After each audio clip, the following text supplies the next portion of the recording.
Okay, good evening. Thank you for coming and for another event from the series Café Chalupecký, which is organized by Jindřich Chalupecký Society. And it's my great pleasure to welcome our guests from Berlin, Katharina Koch and Sylvia Sadzinski, who are curators, academicians, and teachers. And tonight they will talk about curatorial practice affected by feminist theory and feminist thoughts and feminist curatorial way of doing show and programming. And they will talk more about specific space in Berlin, a project space called Alfa Nova Galerie Futura, which they are both directors. Katharina is the executive director since 2012 and Sylvia is a program director since 2019, but the project itself was established already in 1986, and we are curious to hear more about the development and the current state of this programming. So thank you very much for being here with us. Thank you. Yeah. Thank you. So, just to say my name again, so I'm Katharina Koch, and as Teresa already said, I'm one of the artistic directors of Alfa Nova and Galerie Futura since 2012. And next to me is the other director, the other one. My name is Sylvia Sadzinski, yes, and have been working for Alfa Nova and Galerie Futura since October 2019. Yeah, and first of all, we would like to thank the curatorial collective of Heinrich Chalupecký Society for the invitation and the opportunity to present the work of Alfa Nova and Galerie Futura, so our work as curators and also our practices with Alfa Nova and Galerie Futura. And this lecture is called In a Feminist Way, Perspectives and Challenges of a Curatorial Space in Berlin and Beyond. And we will give now a brief or not so brief, but kind of insight into our work and by presenting the concept and self-positioning of the space Alfa Nova and Galerie Futura, resulting practices as well as challenges that we have to face on a daily basis.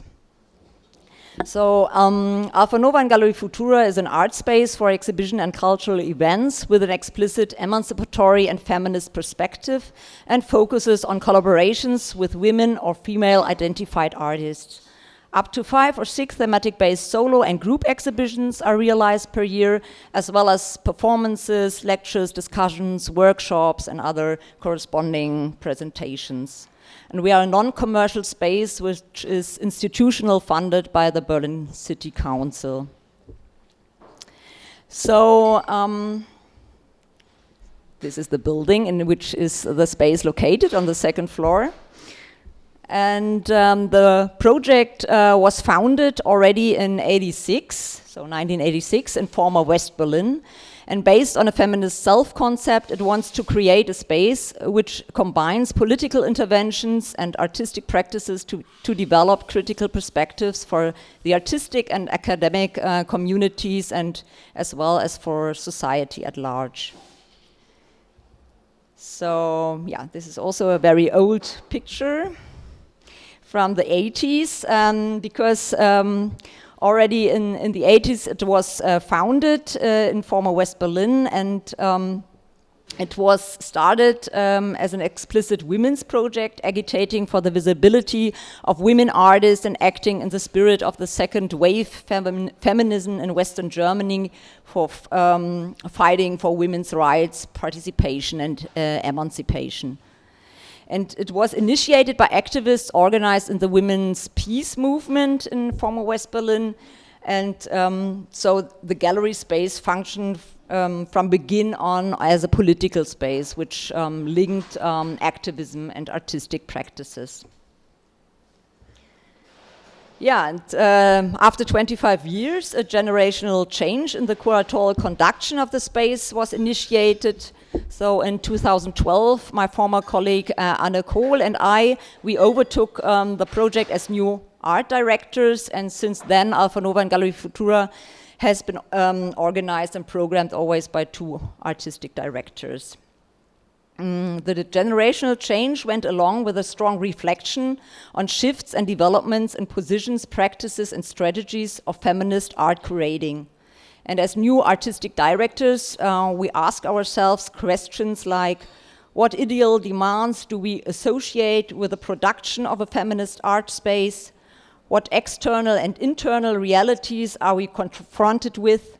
What power positions do we assume as artistic directors, and how do we deal with the role in a reflective and transparent manner? What does a feminist practice of curating mean in this context?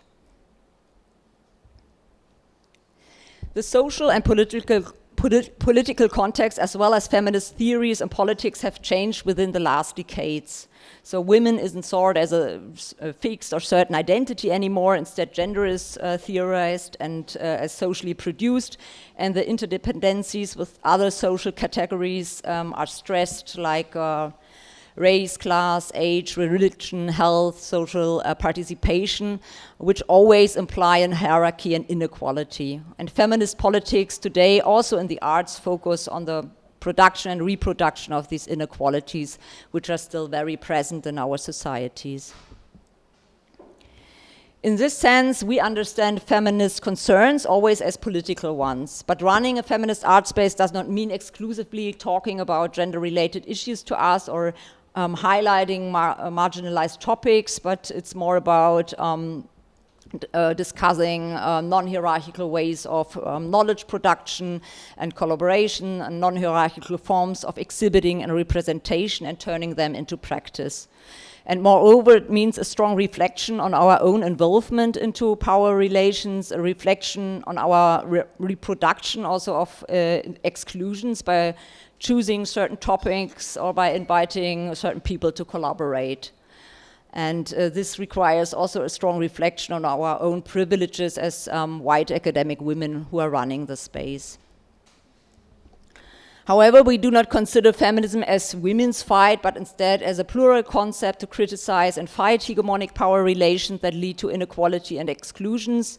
And we want to strengthen an intersectional thinking, so it means the interaction of various identifying characteristics, like race and gender, for example, that must be examined in their intersections rather than individually. It's necessary to effectively recognize these social constructs in their entirety as forms of discrimination. We understand our work as feminist activism, and for us this means the permanent examination and reflection of ideals and feminist theories versus real conditions in order to generate corresponding practices. And this requires a constant reality check also. As well as a change of perspective regarding different forms of production, knowledge production, but beyond the academic ones. Within this framework, we ally ourselves with other activists from the field of art, culture, and social and political practice in the long term, and sometimes only in the short term for specific projects. And our ideals is to create experiences and knowledge beyond the logics of representation, as based on a subjective and experiences, production of identity, and on social participation, on non-hierarchical structures, and on solidary collective collaborations with all kinds of gender. So these are really the ideal situation, but what does the reality look like? So in everyday practice, in collaborations, in implementation of projects, exhibitions and events, and in the context of support institutions, these ideals always meet with hurdles, contradiction, doubts, and also another challenge is that the audience is mostly generated out of similar communities, so we reproduce often a kind of circle, echo chamber, if you want to name it like this. Yeah, but before we go into these more problematic aspects, we would like to present 2 projects that we realized in the last year, and we would consider them as feminist motivated in terms of the issues they raise, but also in terms of the implementation. Yes, so maybe I'm gonna move this a bit closer.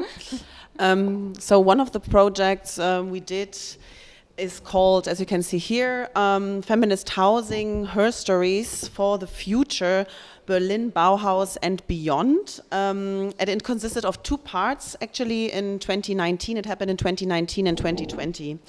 The exhibition and event series took the 100th anniversary of the founding of the Bauhaus as an opportunity to visualize the connections and divergences with like a very universalist neutral value canon of modern living, as it was paradigmatically propagated by the Bauhaus. And to counter this, early protagonists of the architectural world and feminist discussions about spatial and urban planning were presented.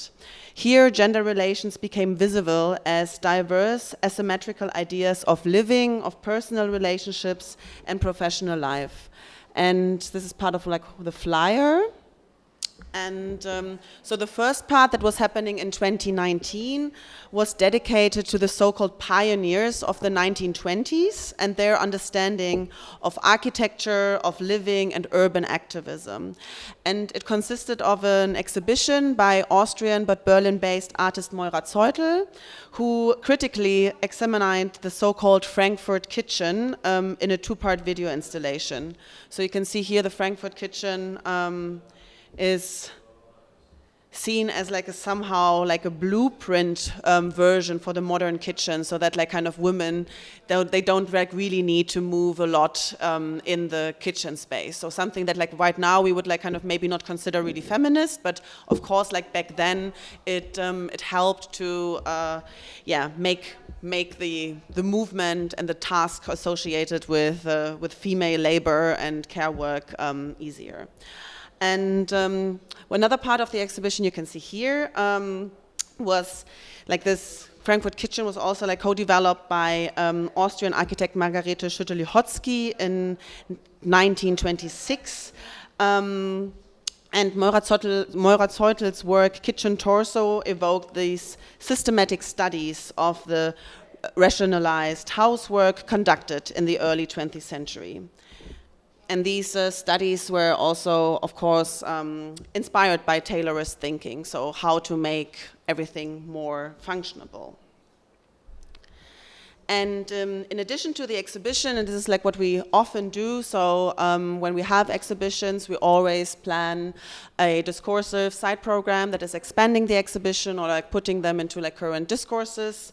So here, within this project, the first part of the series was complemented by several lectures that rethought structures and concepts of home and the household and presented the history of architectural modernity and historic demands for feminist emancipation, among other for better housing conditions in the working class districts of large cities and community housing projects for women. So all of this like really in the like historical sense.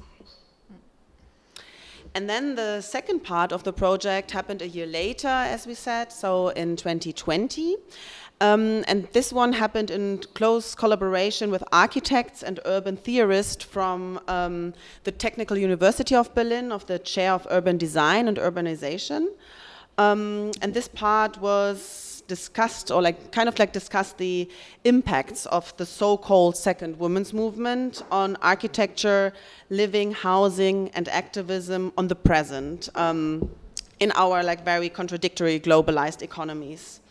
It aimed to present feminist and inclusive approaches and alternatives for the future of housing, living, and architecture. And our main question here of this project was also the title of the exhibition, called A Feminist Perspective for Berlin Today. What could a non-sexist city look like? And this time, the curatorial collective of this project, so it was like us and the other people from the chair of the Technical University, of the Chair for Urban Design and Urbanization, we decided to launch an open call, and you could like see the open call here again in the, oops, no, spoiling. So you could see the open call here. So we kind of, has like asked for people to we launched this open call for the exhibition, and we asked artists to apply with their projects, with their ideas, and finally selected 6 proposals in a joint jury session. And in this, and you can see what was like kind of the outcome then of this open call. So in interactive, mostly interactive installations and photographs and sketches, as well as sound and text works, the artists and urban activists, namely Sarah Held, Elke Krasny, Sophie Link, and Claudia Lomoschitz, who came from Vienna to Berlin, and then Dorothea Nold, Banu Zizek-Tüli, Lena Wegmann, and Ina Wuttke, who were in Berlin and partly in Leipzig, addressed current urban and social imbalances and developed feminist visions of an urban policy for a discrimination-free future, or hopefully discrimination-free future. And so you can see, like here, also, like, I mean, you saw it before, the space, our space has around 70 square meters, so it's not like, I mean, it's a small space somehow for big ideas, I would say. But yeah, you can already kind of see some of the artistic approaches here. The sign, the street sign, like reminds us of street signs in Berlin, is by Ina Wuttke, and you can already see here the sound installation that I will discuss a bit later. But first, so one of the projects selected was by artist Dorothea Nold, and Dorothea was here presenting a visionary construction project called Montfermeil. And this one proposed a new usage for the former Humboldt Forum, and for so the Humboldt Forum is it's a very controversial building in the city center of Berlin that was like kind of rebuilt and is highly criticized for re-implementing a lot of like colonial ideas and theories, and cost like a bunch of money to reconstruct it. So yeah. And people were, of course, like saying, okay, actually, like Berlin has a housing crisis, and artists would also like need the money. So why do you reconstruct a castle full of like colonial damages? Yeah. But like here, Dorothea Nold unites this inclusivity and with a communal and affordable living and working models that is geared to different needs of its inhabitants, while also being centrally located with an ecological convincing recreational area. So you could see here on this like Montfermeil, everything is happening. People are living. People are working. People are creating the space. So it kind of reminds us as a project that might be realized already in 2023. Great. So next year. And the other one was an audio installation. You can see here now the space from the other side. Was the audio installation Sonic Body Map by Banu Zizek-Tüli. And in her work, Banu considered walking as a privilege act because, as some of us might know, for women and LGBTIQA communities, also for migrants or for people of color and people with disabilities, it can be rather challenging, unsafe, and even dangerous to move through public space. And here the artwork combined recordings of the artist's steps, her heartbeat, her breath as she moved through the streets, confronted with different encounters, and among them, of course, like also harassment, street harassment. So you could like then, this is by the way the artist in her own sound installation. So you could experience how Banu Zizek-Tüli, how her body was like sensory reacting to being in public space. And another project that we want to present, or like kind of like another artistic contribution to how a feminist or like a non-sexist city could look like, was this interactive installation called Critical Nail Care by Lena Wegmann. And it pointed out the connections of care work with sexist, racist, and also classist attributions, as well as with experiences of marginalization and precarity.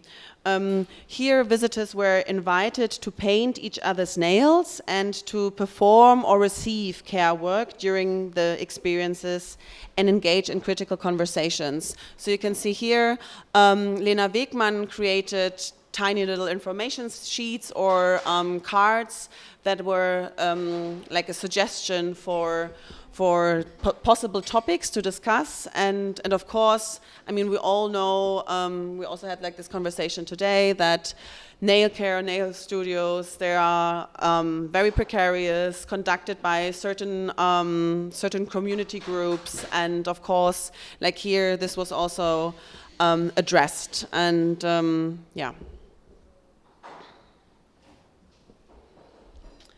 And then there was a workshop that in the end turned out or was like manifested on the streets, and it was Sarah Held from Vienna conducted this Berlin Girl Gang workshop where together with the participants, and maybe you can see some of them that like already look familiar. So the participants were invited to stage themselves as wild and dangerous as they would like to face potential harassers in public space. So there was like a photo shooting beforehand, and you could just like grab any objects that you could find in the gallery space. Then there was like photos taken. And so just like kind of to feel empowered. How would you feel empowered in public space? And these photos were then, as you can see here, printed out, and and this life-size photograph of the girl gang, so-called Berlin Girl Gang, were then pasted in urban places, and in places where people of the group said they feel like kind of like not secure or insecure, or like they have been like often harassed. So just like kind of, so next time when they walk there and pass there, they can see, you know, you have my back, I have your back, the girl gang is there. So the project not only appropriated the urban space, but also wanted to empower those affected by sexist or harassment in general. And the general project was also then accompanied by students and not only by the lecturers and like the co-curators of the chair of urban design and urbanization from the University of Art, from the Technical University, but also by students from the University of Arts in Berlin. And they created during a 1-week mapping camp somehow a cartographic spatial installation called FemMap. And here they were spatially analyzing with like artistic and social research method that like the urban space in Berlin. This kind of seminar, like week-long camp, was guided by the questions: what does a feminist appropriation of urban space mean for critical planning practices? And the essential elements of these mappings were brought together to a form and a shared vision for the future of Berlin as a cartographic spatial installation, the FemMap that you can see here. And so this FemMap, it consisted of different topics, for example, like care work, and you could really see they were like creating this map with some future ideas, but also with like kind of some spaces that have been always like very crucial for feminist or queer feminist understanding of the city.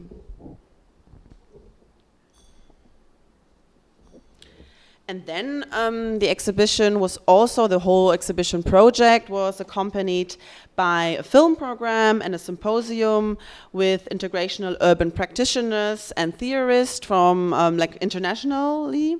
And finally, a guided audio walk through the neighborhood took place.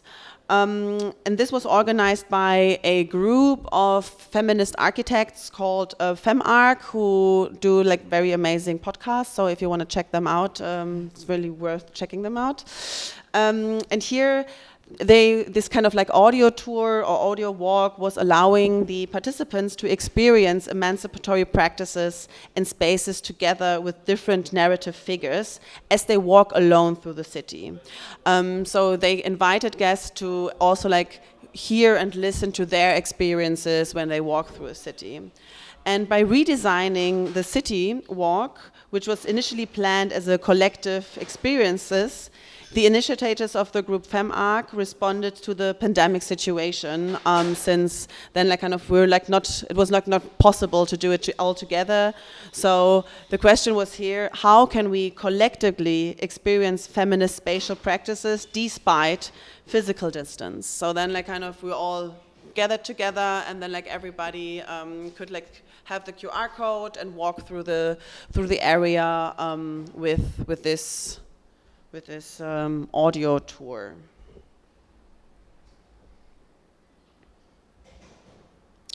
Here you can see the participants.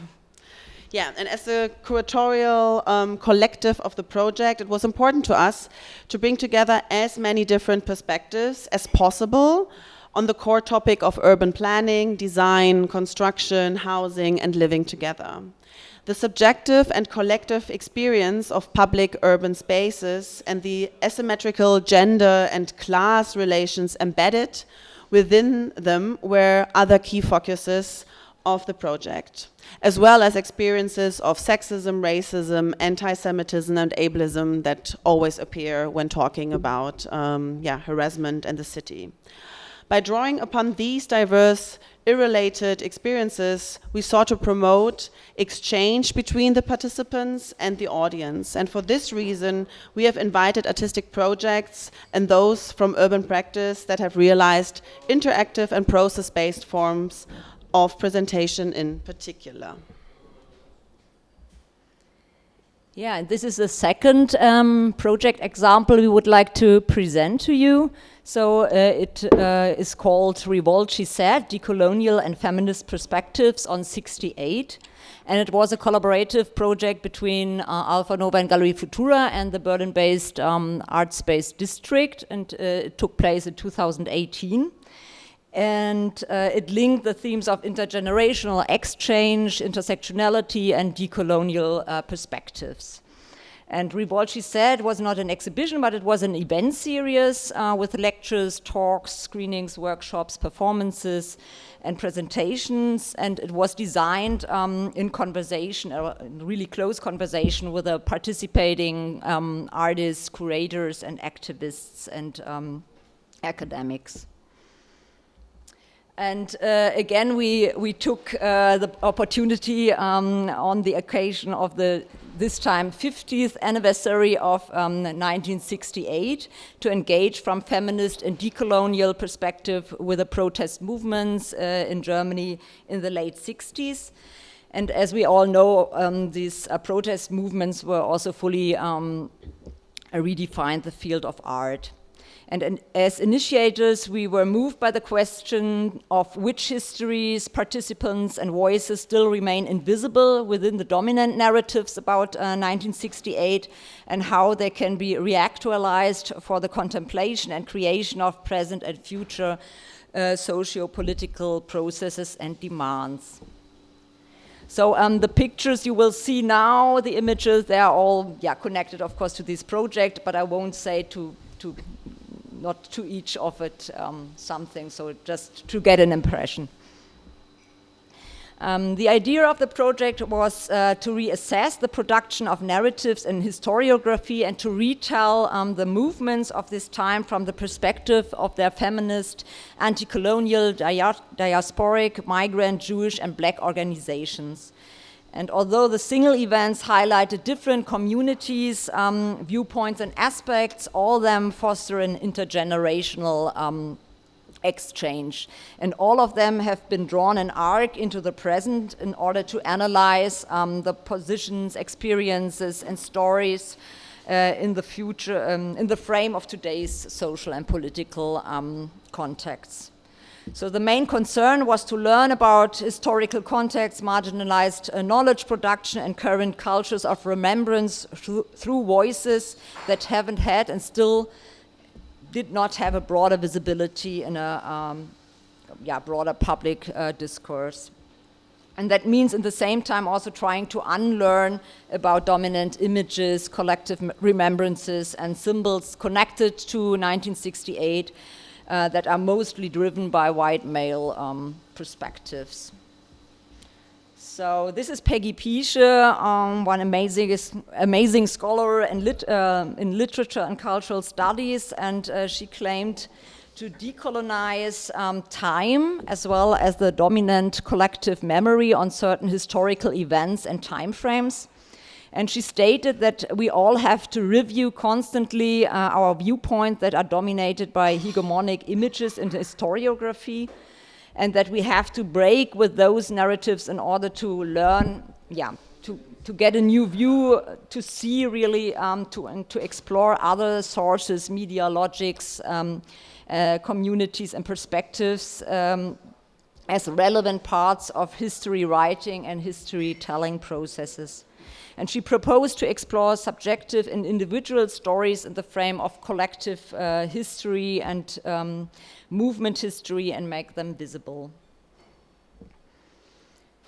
So here you see the artists and scholars Karina Griffith, Natasha A. Kelly and Corinna Kwame, who dealt with tactics of uncracking and decolonizing the archives of 1968 in their presentations to access and reinterpret documents, film reels, flyers, texts, and correspondence in order to retell stories, biographies, and to contradict terms like this idea of there would be just one feminist movement of 68.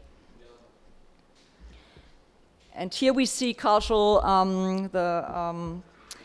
workers Sharon Adler and Merle Stöber, Eliana Renner, and I forgot about her name. The last, this is maybe I find it in our small catalog. Don't, because this is. So, Elżbieta Sternlicht. So, these four.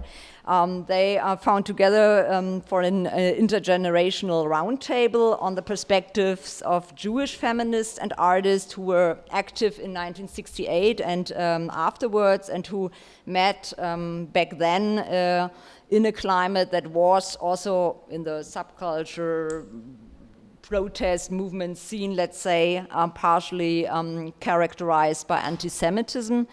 And in this conversation, they also draw an arc into the present in order to find out how Jewish feminist artists position themselves today and which experience were and are made in different time and social contexts. Yeah, these are just a few examples of this series. Revolt, she said, the respective events were designed and moderated by the various curators and active participants. And so we, as a space like Alpha Nova and Galerie Futura and District as well, we just offered the resources, the curatorial, logistic, and financial support to realize the events. And here we have also a little small catalog, which we will give to you, of course, later. But yeah, it's partly in English, partly in German. But yeah, it's kind of nice documents that we have still of this project. So especially with Revolt, she said, but also with other projects we are involved in. One very central question for us is always who is telling whose story. So that means to show how hegemonic historiography and representation are constructed, and which role in particular race and gender and also other social constructed categories, of course, play for visibility. And it's always important to take a self-empowering perspective and to speak from a self-empowering position in order to reject discriminatory provisions, to fill gaps in history, to strengthen and to normalize other narratives without removing them from their political significance. And a crucial point out of our diverse positions and backgrounds by working together in the field of art. So we have to review constantly this question. So who gives whom space to speak, and how and under what conditions are representation practices shaped? Yeah, and so of course, after giving you this insight into projects that we did like within the last years, of course, there's always some problematic aspects or aspects that like kind of for us they're kind of like hard to solve, since as artistic directors we have to deal with like everyday practices, like considering to keep in mind like that what we do like with working in like certain structures, including for example questions of fair pay, like we have like funding but it's like very limited, so how can we actually like as a feminist institution really do fair pay, and like avoiding precarious working conditions, whatever that might means, and then also like dealing with the pros and cons of institutionalizing or becoming maybe a market-orientated space, which we are not, but of course like this always like implements your work, and of course also like the questions of actively participating actors in these spaces. And as we said before, Alpha Nova Galerie Futura is funded by the Berlin City Council, which allows us to realize a program and to pay for collaborators for the work, while also getting paid for our own work. And however, this situation, it seems like, or sounds great, but it's still very precarious, and our budget is very low. And I think like we also like, you know, I don't know if you write down your working hours, I don't. So, and generally like if we would like to realize larger projects that are not covered by our current funding, we always need to acquire third-party funds. And sometimes this is successful, and sometimes of course not really, or not. And when certain projects are underfunded or like not funded at all, we often unintentionally then reproduce the exploitative system of that is very present in the field of arts, by not being able to pay a proper fee, but maybe also like, you know, more like a symbolic one. Yeah, and in this sense we face the political and moral dilemma that we reproduce the conditions we actually want to fight, not so the structures we are in, we're kind of like reproducing them again. And therefore one question is how to deal with these contradictions, and should we really follow the motto like something is better than nothing, so we have the resource of the space, we have the resource of like ourselves like getting paid and having this how you call like kind of human workforce, but where are the limits and what is like really acceptable then, especially when you have different projects, some are like funded and then you pay certain artists and certain people more for this one, and for other projects that are not funded you pay like way less even though it's the same work. So of course, very tough one that we might discuss with you later. And although we can only offer a modest fee if like there's not extra funding and production budget, it is still attractive to most artists in the city. I mean, Berlin is a city full of like a lot of artists, so of course a lot of people search for possibilities to show their work and to be represented. So therefore it is important that these preconditions for working conditions are transparent at the beginning of a cooperation, and that is discussed together with all the participants whether, and if so how, a specific project can be implemented, even with a budget that is small or less than actually planned. So we always are very, very transparent of like how much money we have and why certain projects have more money, or why we pay certain fees and to certain people, and not like we cannot like always pay the same fees. And in everyday practice of Alpha Nova and Galerie Futura, bringing together different spatially related concerns and needs is also not without its problems. We position ourselves as a place that offers alternatives to commercially oriented art spaces. So you could say that we see ourselves as a kind of lab, maybe. However, a high degree of self-organization is demanded also by the artists. So it's not like that you arrive and you have like us doing, unfortunately, everything. Just like cannot do that. We certainly offer support in the conception, in the organization and installation as well of an exhibition, but the artist's own resources are very essential as well. They often draw upon their own networks for assistance. So thus, every collaboration is different, as I said before, depending on the financial resources of the specific exhibition or general project, but also on the needs that the artists have expressed to us as artistic directors. So some artists prefer to curate their exhibitions alone, others want curatorial advice from us, with still others we develop an exhibition together in many meetings and discussions over a long period of time. And despite very, very different collaboration scenarios, all those involved usually invest a remarkable amount of emotional labor in respective individual projects. And it is also important then to set limits for us. For example, when the emotional support of a project becomes too excessive, or when we as a gallery, as gallery directors, become mere service providers within the project's realization. So it is often difficult to meet all the different needs. And of course, like, communication is here always key, and sometimes it works and sometimes it's a bit more problematic, as we all might know. And this arrangement offers the curatorial freedom somehow of not having to exhibit in a profit-oriented manner, but there isn't a network of collectors or institutional curators backing Alpha Nova and Galerie Futura, which could also ultimately benefit the artist.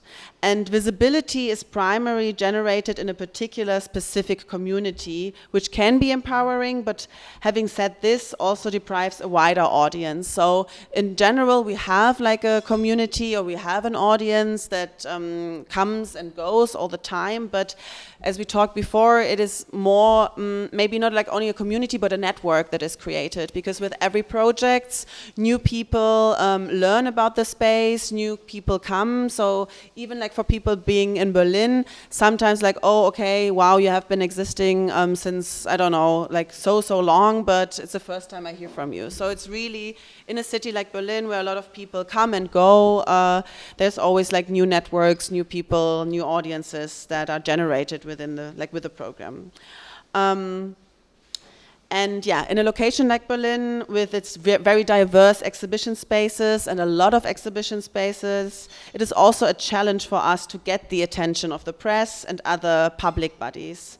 Cooperation with various funding agencies or foundation can slightly change this, and different publics can therefore be created. And as I said before, with each cooperation, it's not only important for us to assess who you are getting involved with, but also how to deal with their possible influence.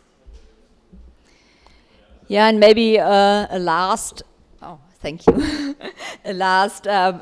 problematic point we would like to mention, and we already addressed it before, is the fact that the team members of Alpha Nova, Galerie Futura, so Sylvia and me at the moment at least, so the one who are running the space, we are, of course, produce permanent exclusions by choosing certain topics and by inviting certain people to collaborate, and we cannot ignore, but rather have to problematize the fact that we are white academic women and who are, the artistic directors, and therefore also create a kind of public and also create a kind of similar audience, and because of our networks and also reproduce in a practical way a space that is wide, although the ideal situation would be to create a more heterogeneous, inclusive space.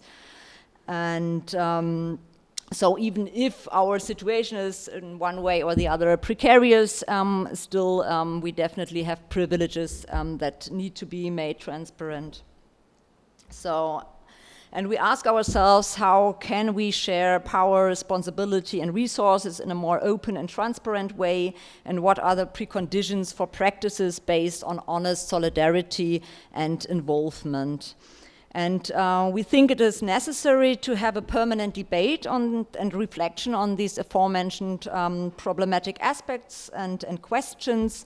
And sometimes just the reflection is not enough. So therefore, the process-based task remains, to which, let's say, codes or a code of conduct we jointly have to develop, and how this one can actually be implemented in daily practice.